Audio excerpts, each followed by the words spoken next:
होती की नाही? पण आज जगातला अतिशय विख्यात भारतरत्न क्रिकेटपटू तो झालाय ना? झालाय की नाही?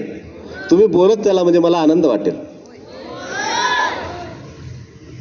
एका मुलाला म्हणजे पाय नव्हता, पाय म्हणजे ॲक्सिडेंटमध्ये त्याचा पाय गेला होता.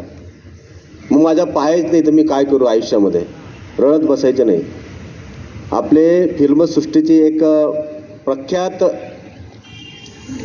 नृत्तिका आहे सुधा चंद्रनचा सुद्धा ॲक्सिडेंटमध्ये पाय कापला गेला आहे. इथून पूर्ण पाय कापला गेलेला आहे. तिने नकली पाय बसवला आहे आणि तो पाय बसवून सुद्धा आजही ती अतिशय सुंदर नृत्य करते. तिच्यासारखं नृत्य कोणाला येत नाही. बहाणेबाजी नाही करायची मित्र. मी गरीब आहे म्हणून मला काही शक्य नाही. तुम्हाला सांगतो, इन्फोसिस कंपनीचे जे मालक आहेत नारायण मूर्ती, हे सुद्धा गरीब होते. आज पूर्ण देशामध्ये नाही जगामध्ये त्यांच्या कंपन्या आहेत. बहाणेबाजी नाही करायची.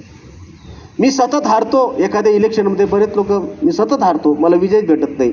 मित्र हो, अमेरिकेचे पहिले राष्ट्राध्यक्ष अब्राहम लिंकन हे 17 वेळा इलेक्शनमध्ये हारले आणि तरी ते अमेरिकेचे राष्ट्राध्यक्ष झाले.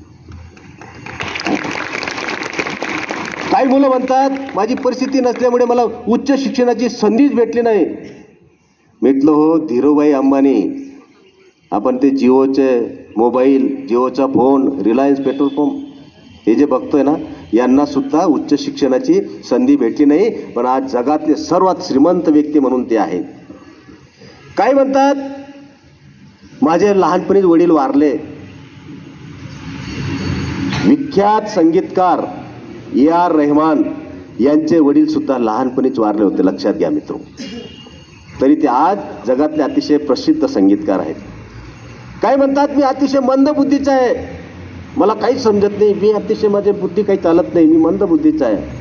तुम्हाला सांगतो, थॉमस एडिसन नावाचा शास्त्रज्ञ सुद्धा मंद बुद्धीचा होता, परंतु त्याने सर्वात मोठा शोध लावला. जगातले मोठे शास्त्रज्ञ झाले. बहाणेबाजी कारणं नाही सांगायचे मित्र. मी लट्ट आहे. पाकिस्तानचा एक गायक आहे अदनान सानी, नाव ऐकले तुम्ही? लिफ्ट दे दे ते गाणं आहे ना. आता त्याने मेहनत घेतली, अतिशय सडपातळ झालाय. विख्यात गायक आहे अदनान सानी म्हणून. माझा आवाज बरोबर नाही. अमिताभ बच्चनचा जेव्हा पहिला चित्रपट आला होता त्याच्या आवाजामुळे त्यांना बाहेर काढण्यात आलं होतं. परंतु आज अमिताभ बच्चनचा आवाज ऐकण्यासाठी पूर्ण देश असं कान टवकारून त्यांचा आवाज ऐकतंय. कौन बनेगा करोडपती ऐकताय ना? हां.